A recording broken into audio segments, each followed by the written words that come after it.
Hello friends, good morning. स्वागत है आपका हमारे YouTube channel MDC competition classes में। तो फ्रेंड्स, आज मैं आपको राजस्थान का नया ज़िला जो आपको मेरे पीछे दिख रहा होगा श्री गंगानगर पढ़ाऊंगा। फ्रेंड्स, मैंने जो कल आपको प्रश्न दिया था उसमें एक मिस्टेक हो गई थी। वो क्या हुई थी कि राजस्थान का ऐसा शिलालेख जिसमें स्त्रियों को मंदिर में प्रवेश, मैंने क्या लिखा, केवल प्रवेश की बात की, मैंने मंदिर की बात नहीं की थी। तो आप मिस्टेक होगी, उसको सुधार लीजिए कि राजस्थान का ऐसा कौन सा शिलालेख है जिसमें स्त्रियों को मंदिर में प्रवेश निषेध है, और फिर एक दूसरा शिलालेख ऐसा है जिसमें स्त्रियों को प्रवेश की अनुमति दी गई है। तो उसका उत्तर आप बताइए कमेंट करके, ठीक है। तो आज हम पढ़ेंगे राजस्थान का नेक्स्ट जिला गंगानगर। इसे आज हम एक ही वीडियो में कंप्लीट कर देंगे। वीडियो थोड़ा सा लंबा होगा, लेकिन आज अपन, क्योंकि ये छोटा सा जिला है, इसको ज़्यादा लंबा दो पार्ट बनाना, कोई ज़्यादा लंबा नहीं करेंगे इस वीडियो को, ठीक है दोस्तों। तो अपना टाइम वेस्ट न करते हुए शुरू करते हैं। आप अपने पूरे दिमाग सबको, उस नोट वोट बनाने की बुक को सबको हाथ में रखिए, और मैं जैसे बोलता हूँ वैसे वैसे आप लिखते जाइए, आपके नोट्स तैयार कीजिए, ताकि आने वाली प्रतियोगी परीक्षा में आपको कोई परेशानी ना आए, ठीक है दोस्तों। शुरू करते हैं लेक्चर को, ठीक है।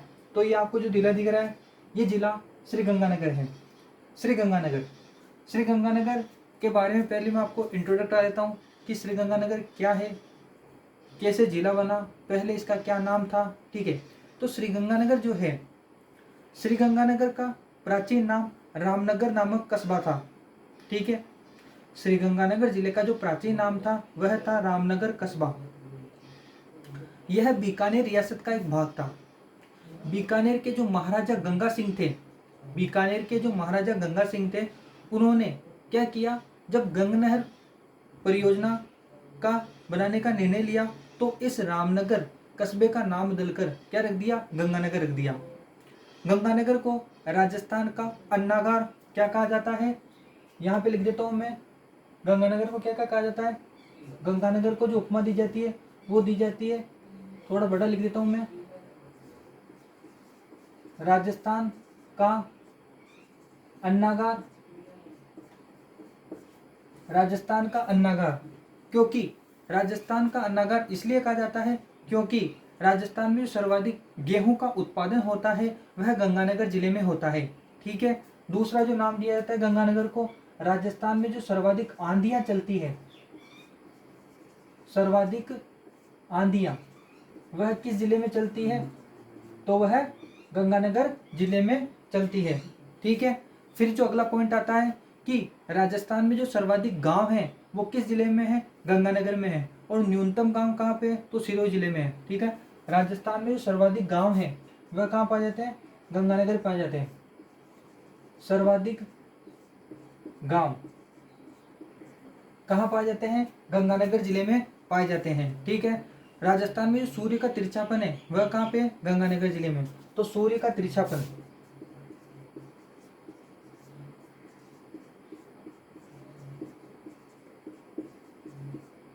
ठीक है दोस्तों। अब अपन क्या करेंगे, आगे पढ़ते जाएंगे, आगे बढ़ते जाएंगे, जैसे जैसे नोट्स आए आप बनाते रहिए, ठीक है। तो शुरू करते हैं।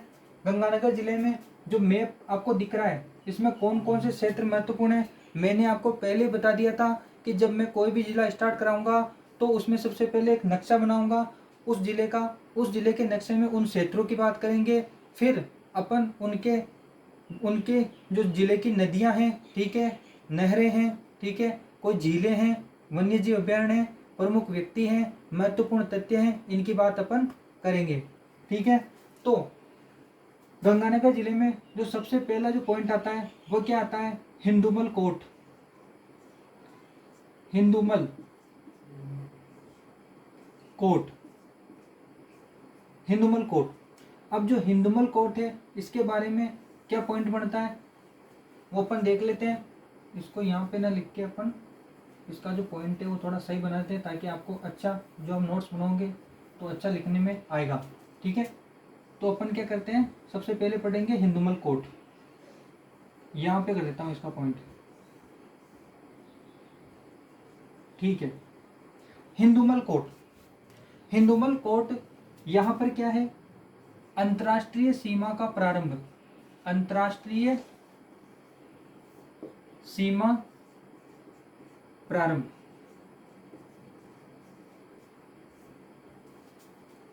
दोस्तों मेरी बात को आप ध्यान से सुनिए। हिंदुमल कोट, राजस्थान में अंतर्राष्ट्रीय सीमा का प्रारंभ हिंदुमल कोट से होता है और शाहगढ़ बाड़मेर तक इसका विस्तार है। पहले अपन बात कर लेते हैं भारत और पाकिस्तान के बारे में। जब भारत और पाकिस्तान के बीच में एक रेखा आती है जिसे अपन रेड क्लिफ रेखा कहते हैं, ठीक है, तो भारत में जो रेड क्लिफ रेखा है उसका विस्तार, ठीक है, जम्मू कश्मीर से लेकर गुजरात तक पाया जाता है। जम्मू कश्मीर में रेड क्लिफ रेखा की लंबाई 1216 किलोमीटर है, ठीक है।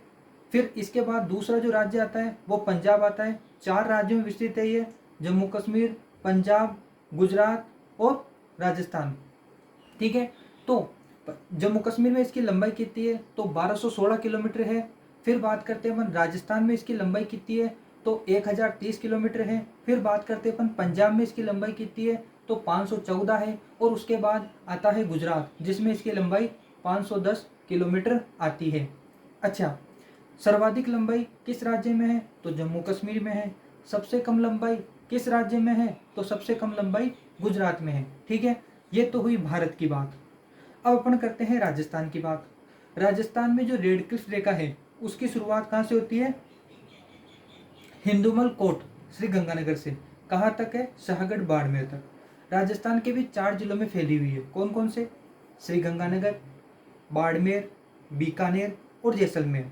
श्री गंगानगर में कितनी लंबी है, श्री गंगानगर में इस रेड क्लिफ रेखा की लंबाई 210 किलोमीटर है, ठीक है दोस्तों। फिर बीकानेर में 168 किलोमीटर है। फिर बात करें बाड़मेर में 228 है और अपने जैसलमेर में 464 किलोमीटर है। तो वही बात कि सर्वाधिक लंबी सीमा कहाँ बनाती है तो अपने जैसलमेर बनाती है 464 किलोमीटर, और सबसे कम कहाँ बनाती है तो बीकानेर बनाती है 168 किलोमीटर। ठीक है, क्लियर हो गया आपको? कोई भी परेशानी है तो कमेंट करके पूछिए, ठीक है दोस्तों। तो चलते हैं आगे। तो मैंने ये आपको क्लियर कर दिया कि अंतर्राष्ट्रीय सीमा का प्रारंभ कहाँ से होता है, हिंदुमल कोट से होता है, ठीक है। दूसरा जो पॉइंट आता है अपना वो क्या आता है, यहाँ पे लिख देता हूँ मैं, श्री गंगानगर जिला है तो श्री गंगानगर शहर के बारे में बात करते हैं। श्री गंगानगर जो शहर है, श्री गंगानगर शहर की बात करें तो श्री गंगानगर शहर की अपन अगर बात करें तो इसे क्या कहा जाता है, सबसे पहले पॉइंट धान का कटोरा, क्योंकि सर्वाधिक अन्न का उत्पादन यही होता है। दूसरा जो महत्वपूर्ण पॉइंट आता है श्री गंगानगर के बारे में, सर्वाधिक जो कृषि मंडियां हैं वो कहाँ पाई जाती है, श्री गंगानगर में। सर्वाधिक कृषि मंडियां श्री गंगानगर पाई जाती है, ठीक है। तीसरा जो पॉइंट आता है श्री गंगानगर के बारे में वो आता है कि तीसरा एग्रो फूड पार्क, तीसरा एग्रो फूड पार्क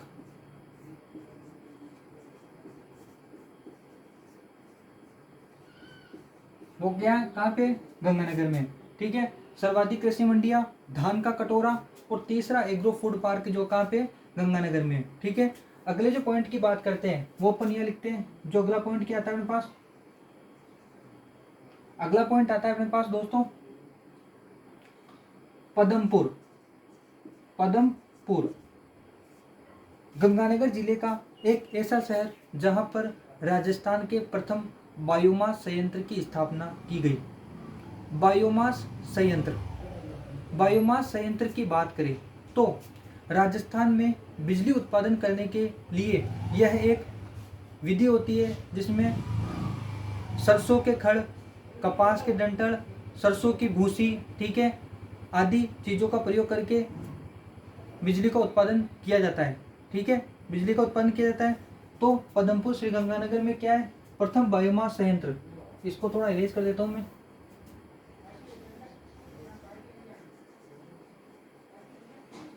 प्रथम राज्य का प्रथम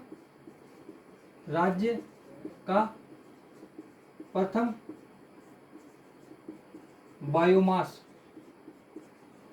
संयंत्र कहाँ पे आता है तो वह आता है अपने पास पदमपुर श्री गंगानगर में। दूसरी जो बात करें अपन पदमपुर की विशेषता में, वो आती है वाटर मैनेजमेंट पार्क यहाँ पर प्रस्तावित है। कहाँ पर? पदमपुर श्रीगंगानगर में वाटर मैनेजमेंट पार्क प्रस्तावित, वाटर मैनेजमेंट पार्क प्रस्तावित है। ठीक है, अब आगे चलते हैं अपन। पदमपुर के बाद बात आती है बुड्ढा जोड़ की। हिंदुमल कोट, श्रीगंगानगर और पदमपुर। पदमपुर के बाद आती है बुड्ढा जोड़ की। बुड्ढा जोड़ जिसमें राजस्थान का सबसे बड़ा गुरुद्वारा, राजस्थान का जो सबसे बड़ा गुरुद्वारा है वो बुड्ढा जोड़ है। राजस्थान का जो सबसे बड़ा गुरुद्वारा है वो बुड्ढा जोड़ है, जिसका निर्माण संत फतेह सिंह ने सन 1954 में करवाया था। सन 1954 में करवाया था, जो राजस्थान का सबसे बड़ा स्वर्ण मंदिर है। ठीक है, तो गुरुद्वारा बुड्ढा जोड़।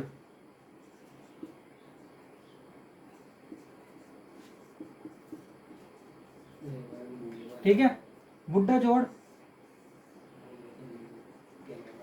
जोड़ की बात करें तो राजस्थान का सबसे बड़ा गुरुद्वारा, राजस्थान का सबसे बड़ा गुरुद्वारा, इसका निर्माण किसने कराया था? संत फतेह सिंह ने कराया था सन 1954 में। इसे राजस्थान का स्वर्ण मंदिर कहा जाता है। राजस्थान का स्वर्ण मंदिर किसे कहा जाता है? गुरुद्वारा बुड्ढा जोड़ को। ठीक है, अब चलते हैं आगे की ओर। क्या पढ़ लिया अपन ने? पदमपुर पढ़ लिया, श्रीगंगानगर पढ़ लिया, हिंदुमल कोट और गुरुद्वारा बुड्ढा जोड़ पढ़ लिया। अब बात करते हैं अपन आगे की, तो आता है सूरतगढ़।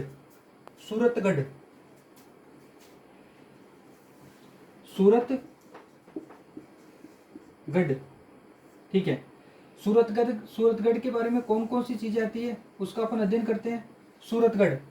सूरतगढ़ में भारत का प्रथम, या एशिया की बात करें तो एशिया का प्रथम केंद्रीय कृषि फार्म सूरतगढ़ गंगानगर में स्थित है, जिसकी स्थापना 15 अगस्त 1956 में रूस के सहयोग से की गई।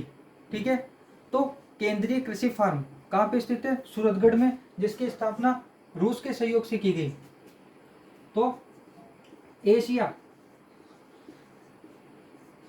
का सबसे बड़ा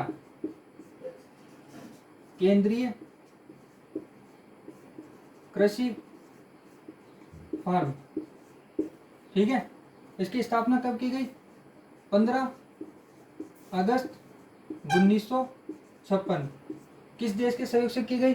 तो रूस के सहयोग से, रूस का सहयोग।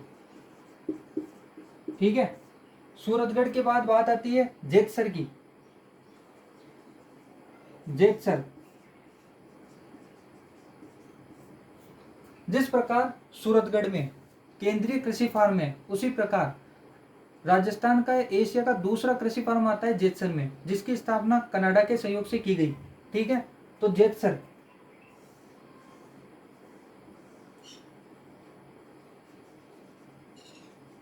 ठीक है, दूसरा यांत्रिक कृषि फार्म, स्थापना किसके सहयोग से की गई? कनाडा के सहयोग से, कनाडा के सहयोग से। ठीक है, कनाडा के सहयोग से जेतसर में दूसरा यांत्रिक कृषि फार्म की स्थापना की गई।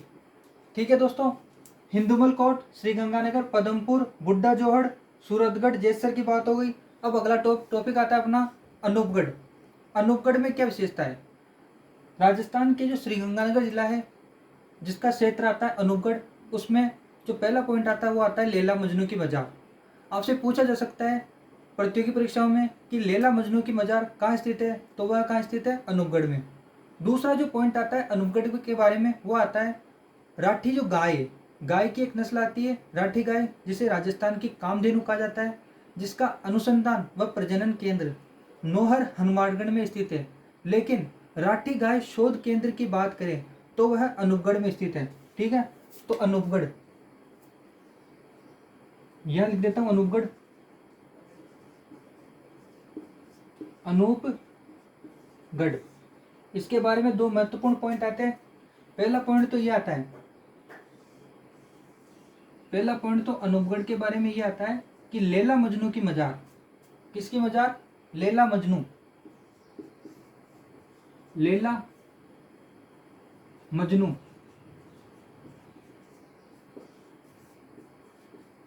लैला मजनू की मजार कहां पे स्थित है? अनूपगढ़ में। दूसरा जो पॉइंट आता है, राठी गाय शोध केंद्र, राठी गाय शोध केंद्र कहां पे स्थित है? अनूपगढ़ में। तो दोस्तों एक और क्षेत्र आता है गंगानगर का। फिर इसके बाद अपन गंगानगर जिले की नदियां, जो यहाँ पर नहर परियोजनाएं हैं, जो यहाँ पर वन्य जीव अभ्यारण्य है, ठीक है, और इनके महत्वपूर्ण तथ्य और व्यक्तियों की बात करेंगे। जो लास्ट जो पॉइंट आता है वो आता है घड़साना, घड़साना यहां लिख देता हूं।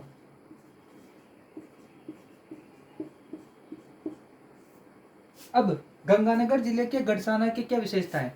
गड़साना में 2004 में गोलीकांड हुआ था, इसलिए यह महत्वपूर्ण माना जाता है। गड़साना में क्या है? 2004 में क्या हुआ? गोलीकांड हुआ।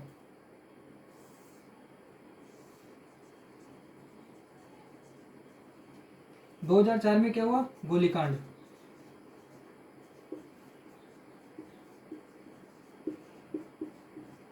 ठीक है दोस्तों, तो आप इसका स्क्रीनशॉट ले लीजिए, फिर अपन आगे की ओर चलते हैं। आज अपन गंगानगर जिला पूरा कंप्लीट करेंगे, ठीक है, तो आप स्क्रीनशॉट लीजिए, फिर आगे चलते हैं। ठीक है, ले लिया, अब चलते हैं अपन आगे।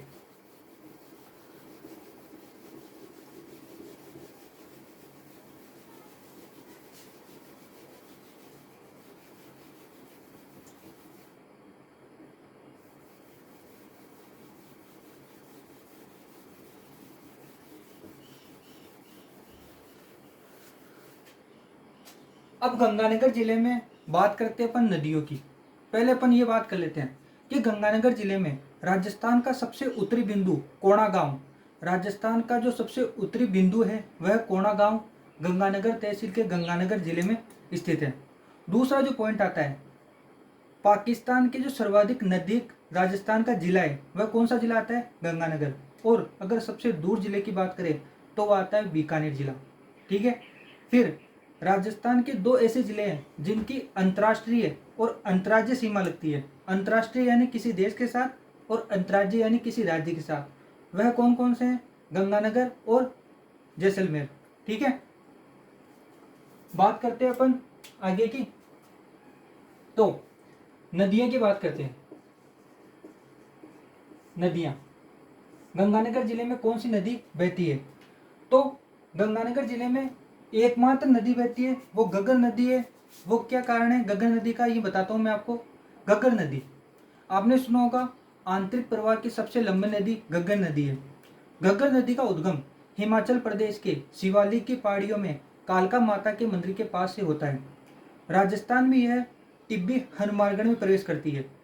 घग्गर नदी सूरतगढ़ अनूपगढ़ होते हुए, अब सूरतगढ़ अनूपगढ़ किसके क्षेत्र हैं? तो गंगानगर जिले के, जो अपन आपने अभी अपने पढ़ा था नक्शे में, वहां से होते हुए पाकिस्तान के फोर्ट अब्बास तक चली जाती है, जिसे इसे क्या कहा जाता है? हकरा कहा जाता है।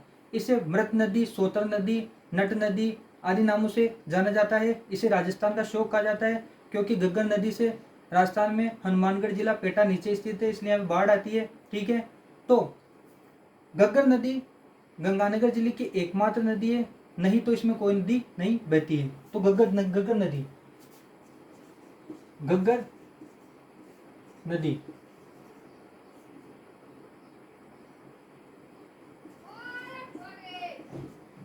घग्गर नदी, घग्गर नदी के बारे में बताया कि इसका उद्गम कहां से होता है? शिवालिक की पहाड़ी है, हिमाचल प्रदेश। शिवालिक की पहाड़ी, हिमाचल प्रदेश, शिमला, शिमला हिमाचल प्रदेश की राजधानी। ठीक है, इसका राजस्थान प्रदेश टिब्बी हनुमानगढ़ से होता है। यह गंगानगर की एकमात्र नदी है, गंगानगर की एकमात्र नदी। ठीक है, इसके अलावा गंगानगर में कोई भी नदी नहीं बहती है। तो आगे जब अपन नदियां और झीलों की बात करेंगे तो उसमें आपको पूरा डिटेल से करा देता हूँ। यहाँ पे मैं आपको इंट्रोडक्शन करा रहा हूँ केवल। ठीक है, आगे चलते हैं अपन। दूसरा जो पॉइंट आता है, श्री गंगानगर जिले में नदी एक ही है। इसके बाद आती है लूणकरणसर लिफ्ट नहर। लूणकरणसर लिफ्ट नहर यह क्या है? इंदिरा गांधी नहर परियोजना जो थी उसकी सबसे लंबी सहायक लिफ्ट नहर है लूणकरणसर लिफ्ट नहर। ठीक है, इसका नया नाम कंवरसेन लिफ्ट नहर है। ठीक है दोस्तों, कंवरसेन लिफ्ट नहर इसका नया नाम है। ठीक है, और इसके अलावा इंदिरा गांधी नहर परियोजना की दो प्रमुख शाखाएं गंगानगर जिले में पाई जाती है, अनूपगढ़ शाखा और सूरतगढ़ शाखा। ठीक है, तो दूसरा जो आता है पॉइंट, पहला पॉइंट तो हो गया नदियों में घग्गर नदी। अब दूसरा जो पॉइंट आता है वो आता है लूणकरणसर लिफ्ट नहर। लूणकरणसर लिफ्ट नहर। लूणकरणसर लिफ्ट नहर, ठीक है, यह इंदिरा गांधी नहर परियोजना की सबसे लंबी और प्रमुख सहायक लिफ्ट नहर है। आपसे पूछा जाए कि इंदिरा गांधी नहर परियोजना की सबसे लंबी सहायक लिफ्ट नहर कौन सी है, तो लूणकरणसर लिफ्ट नहर। इंदिरा गांधी नहर परियोजना की सबसे लंबी लिफ्ट नहर, तो वह कौन सी है? लूणकरणसर लिफ्ट नहर। इसका नया नाम क्या मिलता है? तो लूणकरणसर लिफ्ट नहर का नया नाम मिलता है वो क्या मिलता है? कंवरसेन लिफ्ट नहर। कंवरसेन कौन थे? जिसे मरुस्थल का भागीरथ कहा जाता है। इन्होंने क्या किया, जो राजस्थान इंदिरा गांधी नहर परियोजना है उनका 1948 में बीकानेर रियासत को पानी की आवश्यकता नामक शीर्षक से इनका शीर्षक बनाया और नहर निर्माण के लिए महत्वपूर्ण योगदान दिया, इसलिए इसे मरुस्थल का भागीरथ कहा जाता है। कंवरसेन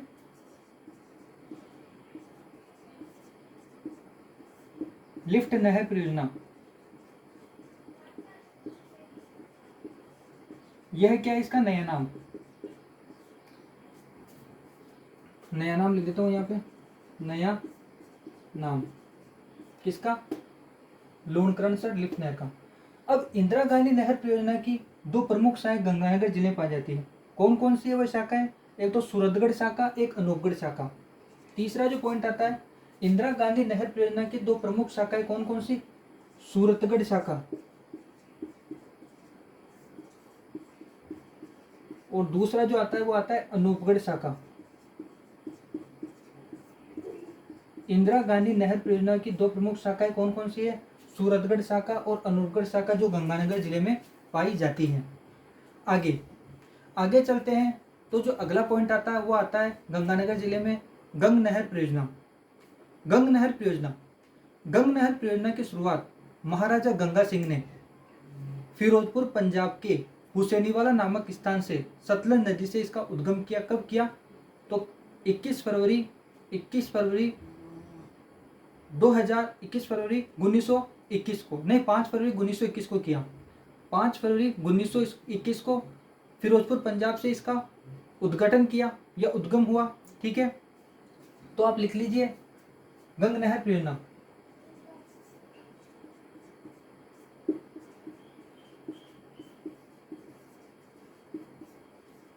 गंग नहर परियोजना, ठीक है, गंग नहर परियोजना 5 फरवरी 1921। ठीक है, कहाँ से हुआ इसका उद्गम? तो इसका उद्गम हुआ, उद्गम लिख देता हूं मैं आपको, उद्गम फिरोजपुर पंजाब, हुसैनीवाला नामक तो स्थान, हुसैनीवाला स्थान फिरोजपुर पंजाब। ठीक है, और नदी कौन सी? सतलज, सतलज नदी पे। ठीक है, 1927 में लॉर्ड इरविन ने इसका उद्घाटन किया और इसी के साथ रामनगर कस्बे का नाम गंगानगर रखा गया। ये बात हुई गंगनगर नदी परियोजना की। अब बात करते अपन आगे, बुड्ढा जोड़ जो मैंने आपको बता दिया था। फिर इसको छोड़ते हुए अपन आगे चलते हैं। डाडा पंपाराम का डेरा, यह विजयनगर गंगानगर में स्थित है। यह पंपाराम की समाधि है। इसलिए आपसे पूछा जा सकता है प्रतियोगी परीक्षा में कि डाडा पंपाराम का डेरा कहाँ स्थित है, तो वह कहाँ स्थित है, गंगानगर में। पांचवा जो पॉइंट आता है वो क्या आता है, डाडा पंपाराम का डेरा। डाडा पंपाराम का डेरा कहाँ स्थित है, गंगानगर में। ये नाम पूछा जाएगा आपको कि डाडा पंपाराम का डेरा कहाँ स्थित है, तो गंगानगर में स्थित है। ठीक है दोस्तों, आप स्क्रीनशॉट लीजिए, फिर अपन आगे की ओर चलते हैं।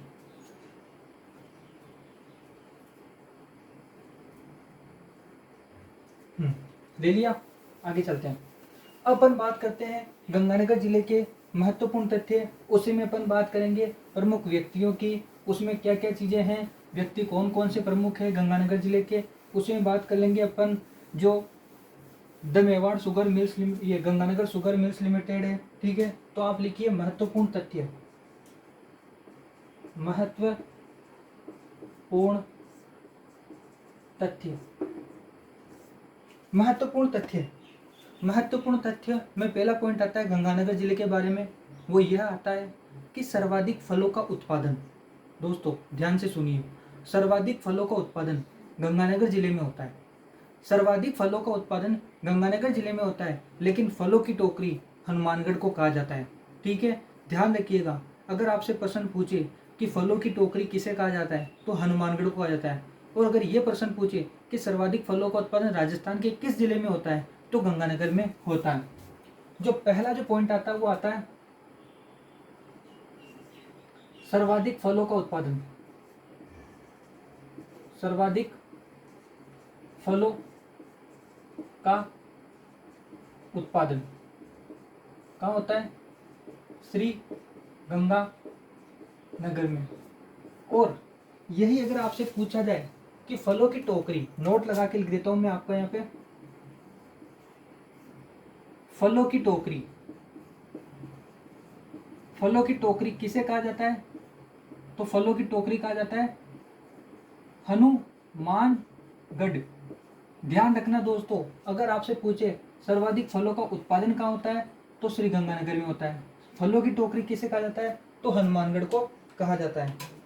दूसरा जो महत्वपूर्ण पॉइंट आता है गंगानगर जिले में, वो ये आता है कि सर्वाधिक कृषि मंडियां कहाँ पे स्थित है, गंगानगर में, जो मैंने आपको नक्शे में करा दिया था।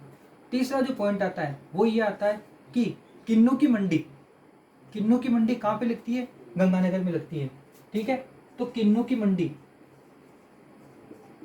किन्नू की मंडी कहाँ लगती है, तो श्री गंगानगर में किन्नू की मंडी लगती है। तीसरा जो पॉइंट आता है गंगानगर जिले के बारे में, वो यह आता है दोस्तों कि नाली किस्म की जो भेड़ आती है, भेड़ों की एक किस्म होती है नाली, नाली किस्म की जो भेड़ आती है वो गंगानगर जिले में पाई जाती है। इसकी जो महत्वपूर्ण विशेषता है नाली किस्म की भेड़ की, कि सर्वाधिक लंबा रेशा किस नस्ल की भेड़ से प्राप्त होता है, तो नाली। ठीक है, तो नाली, यह क्या एक भेड़ है, भेड़ की नस्ल है जो कहाँ पाई जाती है, गंगानगर में पाई जाती है। ठीक है, सर्वाधिक लंबा ऊन का रेशा, सर्वाधिक लंबा ऊन का रेशा इस नाली किस्म की भेड़ से पाया जाता है। यह कहाँ पाई जाती है, तो आप लिख लीजिए श्री गंगानगर में। ठीक है दोस्तों, आगे चलते हैं। अगला जो पॉइंट आता है वो ये आता है कर्नल अवतार सिंह चीमा। ये जो व्यक्ति है कर्नल अवतार सिंह चीमा, इनके बारे में क्या महत्वपूर्ण बात है, इन्हें अर्जुन पुरस्कार से सम्मानित किया गया। क्यों किया गया, क्योंकि यह प्रथम भारतीय थे जो माउंट एवरेस्ट से विजेता बने। मतलब पहले भारतीय जो माउंट एवरेस्ट पर चढ़े वह श्रीगंगानगर जिले के कर्नल अवतार सिंह चीमा थे। ठीक है, तो लिखिए आप, जो चौथा पॉइंट आता है वो आता है कर्नल अवतार सिंह चीमा। आप नाम ध्यान रखिए, कर्नल अवतार सिंह चीमा। ठीक है, तो प्रथम भारतीय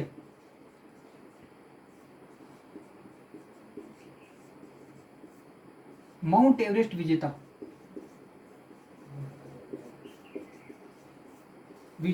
प्रथम भारतीय जो माउंट एवरेस्ट विजेता थे वह कौन थे? कर्नल अवतार सिंह चीमा। इन्हें कौन सा पुरस्कार दिया गया? अर्जुन पुरस्कार दिया गया। अर्जुन पुरस्कार दिया गया। किस जिले से संबंधित है कर्नल अवतार सिंह चीमा? तो यह श्रीगंगानगर जिले से संबंधित है। अगला जो महत्वपूर्ण पॉइंट आता है वो आता है मीनाक्षी आहूजा। मीनाक्षी आहूजा, मीनाक्षी आहूजा किस प्रकार उन्होंने क्या योगदान दिया? गंगानगर जिले से संबंधित है। तो मीनाक्षी आहूजा को सुमनेश जोशी पुरस्कार दिया गया सन 2007 में।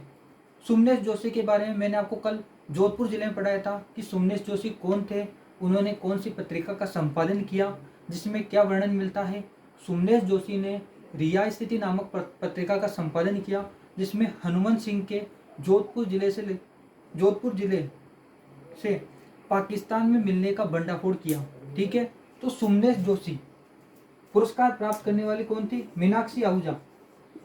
मीनाक्षी आहूजा, मीनाक्षी आहूजा। इनके बारे में क्या मिलता है कि सुमनेश जोशी पुरस्कार से सम्मानित, सुमनेश जोशी पुरस्कार से सम्मानित किया गया। इन्होंने एक शीर्षक लिखा, इसलिए इन्हें सुमनेश जोशी पुरस्कार दिया गया। एक शीर्षक क्या लिखा? रेत पर बने पद चिन्ह। तो आप इनकी रचना लिखिए। जो इन्होंने रचना की वो रचना थी रेत पर बने पद चिन्ह। रेत पर बने पद चिन्ह। ठीक है, अब आगे चलते हैं अपन। यहाँ पर खाली जगह है तो मैं आपको आगे जो छठा पॉइंट है वो यहाँ पे करा देता हूँ। राजस्थान में मीनाक्षी आहूजा के बारे में पढ़ लिया, समझ में आ गया। सुमनेश जोशी पुरस्कार सम्मानित किया गया, क्यों किया गया? इनकी एक रचना है रेत पर बने पद चिन्ह। ठीक है, अब आगे चलते हैं। तो श्रीगंगानगर जिले का जो अगला महत्वपूर्ण पॉइंट आता है वो यह आता है कि राजस्थान में जो सर्वाधिक सिख धर्म के लोग हैं वो गंगानगर जिले में रहते हैं। राजस्थान में सर्वाधिक हिंदू धर्म के लोग दौसा जिले में पाए जाते हैं। राजस्थान में सर्वाधिक मुस्लिम धर्म के लोग जैसलमेर जिले में पाए जाते हैं। राजस्थान में सर्वाधिक ईसाई धर्म के लोग बांसवाड़ा जिले में पाए जाते हैं। तो राजस्थान में जो सर्वाधिक सिख धर्म के लोग हैं, राजस्थान में सर्वाधिक सिख धर्म के लोग कहाँ पाए जाते हैं?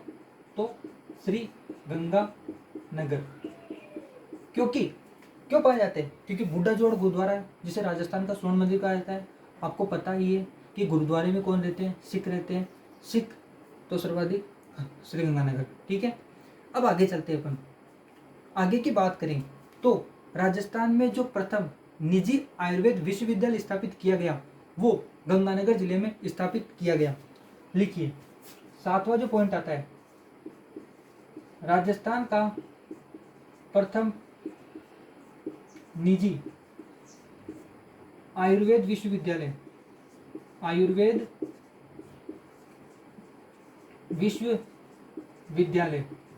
कहाँ स्थापित किया गया? वही श्री गंगानगर।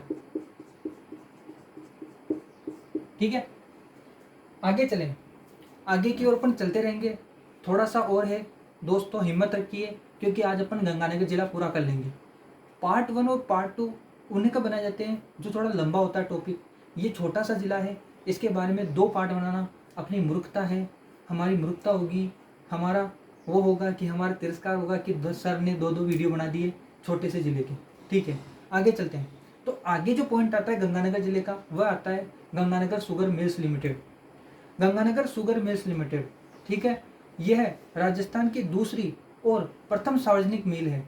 इसकी स्थापना 1937 में की गई। इसमें गन्ने के साथ चुकंदर से चीनी बनाने का कारखाना स्थित है तथा गन्ने के शोरे से शराब बनाई जाती है। ठीक है, तो आप लिखिए the Ganganagar sugar mills limited. 8वां जो महत्वपूर्ण तथ्य आता है वो ये आता है the Ganganagar sugar mills limited. ठीक है, इसके बारे में क्या आता है? द्वितीय राजस्थान की द्वितीय व प्रथम सार्वजनिक चीनी मिल, ठीक है, कब स्थापित हुई?